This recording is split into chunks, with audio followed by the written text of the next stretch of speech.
Yo, whether you watching this from Facebook, Twitter, click the link in my Instagram, moviepilot.com, or YouTube itself. What up, world? Man, it's movie talk, man. I went back and forth with what to do this video on all month, and going back and forth with my dude, the Nick Goodman on Instagram and on Twitter. Shout out to him. I decided to do Hugh Jackman. Because, I mean, I haven't seen all the Disney live actions. There's nobody in Power Rangers that I wanted to make a list about. And I've already done DreamWorks as far as the Boss Baby. Review is on the way a few hours after this. So, I mean, Hugh Jackman it is, man. One of my favorite actors doing it. And I haven't done a list on him before. I mean, in his final performance as Wolverine, man, why not? And shoot me if you want for this list practically being all X-Men. What got bumped because of Logan? Spoiler alert for 5 minutes from now. What got bumped because of Logan was Real Steel. I really dug Real Steel, a futuristic boxing movie with robots. But that didn't make the list. At number 10, I got Eddie the Eagle. And it might be low, but it's my number 10. Taron Egerton just plays this dude that nobody believes in, and he's trying to make the Winter Olympic skiing team. Hugh Jackman plays the disgraced ex-skier who Eddie convinces to train him and get him ready for the Olympics and everything. And their chemistry was good. The story is inspirational. It's a sports movie. I love sports movies. I was real salty when it didn't come to my theater, so I blind bought it. I blind bought the Blu-ray, and I'm really glad I did. If you haven't seen it, man, definitely check it out. At number 9, I got Swordfish. A lot of y'all motherfuckers might be like, what's Swordfish? And a lot of y'all motherfuckers be like, ugh, how is that number 9? Because it catches, it catches a lot of hate. Some of y'all might call it guilty pleasure. I call it good action movie.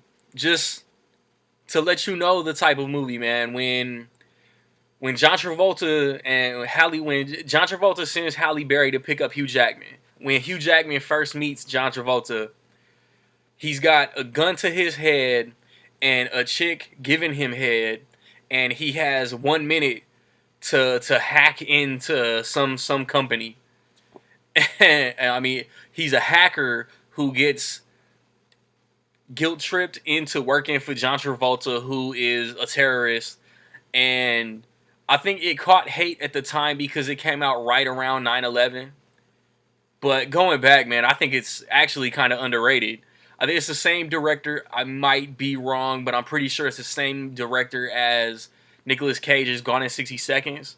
Don Cheadle is a cop that's like, he knows that Hugh Jackman has good intentions. Everybody the main stars of this movie have all worked in comic movies. In '01, you couldn't really say that, but today it's pretty common. Don Cheadle's War Machine, John Travolta was in the '04 Punisher, Halle Berry's Storm, Hugh Jackman's Wolverine. Check it out if you haven't seen it, man, most definitely. At 8, I got Rise of the Guardians, the holiday-themed DreamWorks animation. I really love Rise of the Guardians, and I feel like it's really underrated as far as DreamWorks filmography. You got the Guardians are Santa Claus, Alec Baldwin, the Tooth Fairy, Isla Fisher, the Easter Bunny, Hugh Jackman, the Sandman, who's not voiced by anybody, and like Jack Frost is reluctantly working with them, voiced by Chris Pine. Basically, the Boogeyman. His name in the movie isn't the Boogeyman, but it's Jude Law voicing the villain.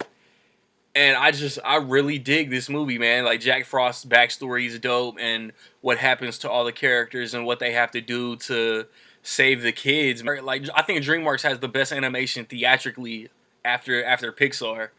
I think this Thanksgiving, it's 5 years old, and it's actually one of those movies that got overlooked, and that's why, like, DreamWorks moved from Paramount to Fox, and they keep rescheduling and delaying all these movies now, and I think Rise of the Guardians actually started that. I just think it's a really overlooked movie in the DreamWorks catalog, and I actually think Hugh Jackman is one of the brighter spots in the movie. At 7, I got the Wolverine. Probably Hugh Jackman's most underrated X-Men movie. I had always known that Wolverine had like samurai, karate, kung fu background, and I love that he went to Asia, and I love that this movie takes place over there. I won't get too into it if you haven't seen it. It's like he's the biggest star. You got I want to say her name is Ryla Fukushima. I know I mispronounced it because I cannot pronounce movies for shit. She's kind of like his ride or die number 2, and then you got these like he saved somebody way back, and now that dude is old as hell on his deathbed. Wolverine comes to pay his last respects, and then just this wildness takes place, this craziness takes place that he didn't expect, and he has to be the Wolverine one more time to basically get out of Asia alive. And then and then there's a post credit scene that leads into Days of Future Past, and James Mangold. James Mangold is super under with the Wolverine and Logan. James Mangold is super underrated as a director, man. With his 2 Wolverine movies, he kind of went on a Christopher Nolan angle where he didn't make traditional comic movies, and they stand out in a positive way because of it. The only thing I really have against the Wolverine is that Viper is a little cheesy. I don't even care about the Silver Samurai fight scene. Like, I thought that was good. It's just the character of Viper is a little cheesy. At 6, I got the original X-Men. So revolutionary for the time, man. Year 2000, Hugh Jackman's big break. Because who was it? Russell Crowe didn't want the role, and then Doug Ray Scott took Mission Impossible 2 and passed on X-Men.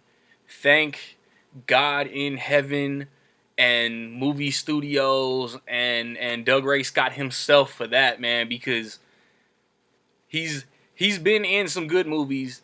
I don't want to diss him, but he is not at all as strong an actor as Hugh Jackman, and who knows, because every X-Men movie has practically been on Hugh Jackman's shoulders as the lead character, so who knows where the X-Men franchise would be right now. Marvel would probably have the rights back to X-Men if Doug Ray Scott would have took the part. And then every fanboy making the drooling emoji every time they say Tom Hardy is Wolverine will probably get their wish. Then at the time, man, summer 2000, 14-year-old me thought in the fighting cage when the claws come out and you get that view of the claws coming out, that was the dopest shit I had ever seen in the year 2000, man. And Bryan Singer killed it. That's why he's done 5 total X-Men movies. 4. He did the first one. He did XMen United. He did Days of Future Past, and he did Apocalypse. The X-Men movies and Usual Suspects are the only Bryan Singer movies I even fuck with. But man, like X-Men, the first X-Men movie did so much for Hugh Jackman's career, man, and it set up Professor X, Storm, Jean Grey, Cyclops, Rogue, Iceman, just all in such cool ways. And it paved the way for, like I said, it's revolutionary to the superhero genre because it paved the way for a more grounded and serious tone that we see all the time now. At 4, I got X-Men Days of Future Past. My favorite movie, actually I might have revised my list, but when the ball dropped for 2015, X-Men Days of Future Past was my favorite movie of 2014. And I think I've dropped it.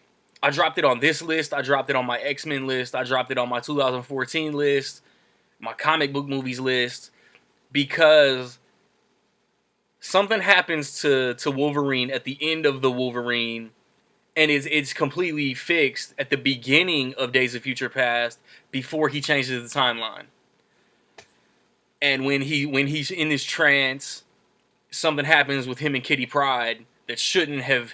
Well, it could have happened, but not the way it did. That's my one minor nitpick about Days of Future Past.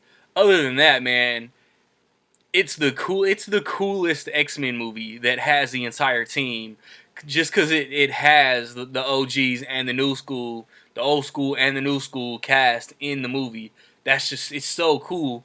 Wolverine, who's been since 2000, interacting with James McAvoy and Michael Fassbender and Jennifer Lawrence, and Peter Dinklage is great as the villain. You know, he's got his agenda, and they need to stop him in order to fix the future. It's like a 2.5-year-old movie. I want to give little plot points without spoiling anything. Um, I absolutely love Days of Future Past. I should rewatch it again. I probably just rewatched it. I know I rewatched it before Apocalypse, man, but I might pop it back in here soon. At number 4, I got X2 or X-Men United, X2, X-Men United, whatever you want to title it, whatever you want to call it. I can have it here simply for the opening Nightcrawler scene. That at that time, I know what I said about the first X-Men, but that Nightcrawler scene at that time was the coolest shit I had ever seen in movies. And it was 3 years later. Alan Cumming was perfect as Nightcrawler, man. At that time, he was perfect casting as Nightcrawler, and it pains me to my core that he didn't want to come back. I mean, like, take the fat check, sit for hours in a makeup chair, give the fans what they want. Or he probably read Brett Ratner's script and was like, nah, fuck that. But it's like you get to see Wolverine rage out, but you get to see him put in a position where he has to, like, protect the younger X-Men, like Rogue Iceman.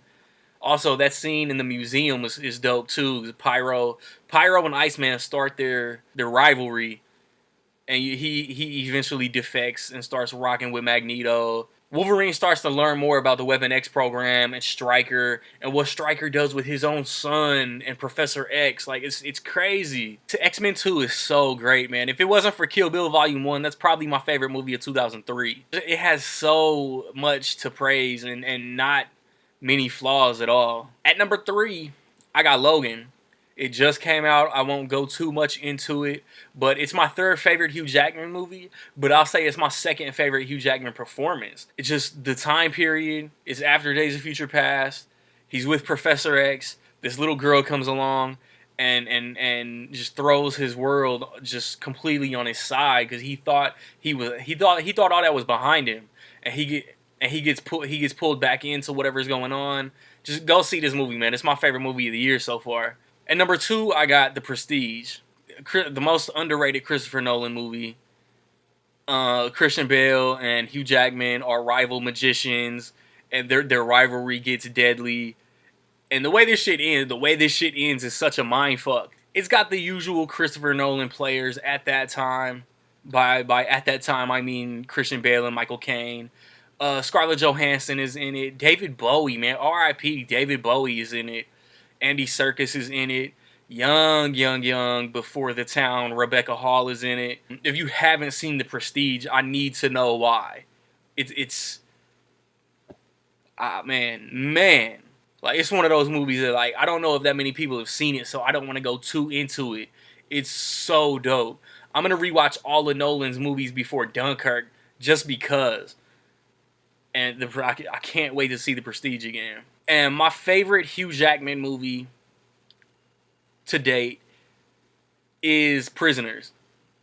If you're a parent, especially of a young child, I recommend that you never, ever, I could go into the smoky, ever, watch Prisoners. Hugh Jackman is a parent. Maria Bello is his wife.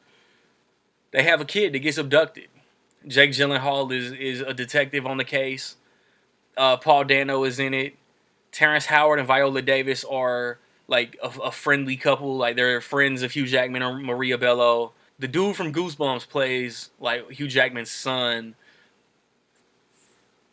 And like, you see the lengths that a parent is willing to go to, how low he gets, and then how far he will go to find out what happened.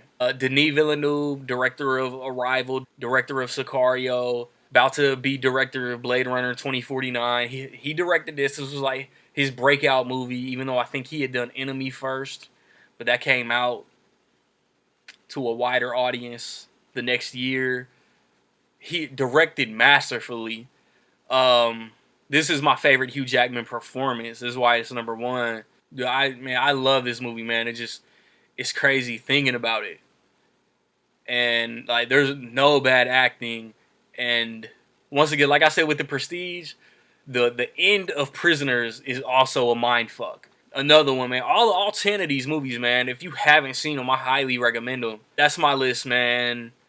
I how I haven't done in the past movie talks. I've tried to go more in depth as far as story and plot a little bit instead of just rambling a little bit about the movie. What's your list, man? Give me some of your favorite Hugh Jackman movies. I know there's a lot I didn't list, man. Like Kate and Leopold, The Fountain, Chappie, Pan, Van Helsing.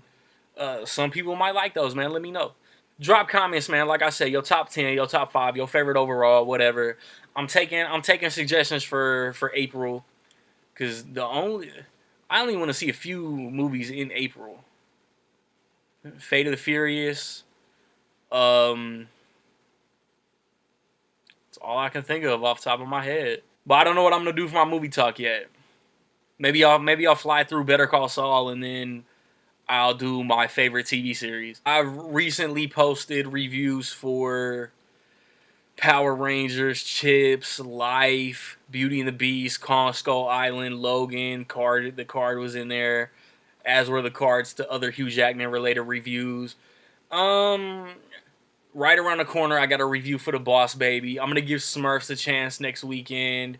Fate of the Furious is coming after that. Like, subscribe, comment, man. Find me where you find me. Don't know where to find me, man. Watch these credits. Peace.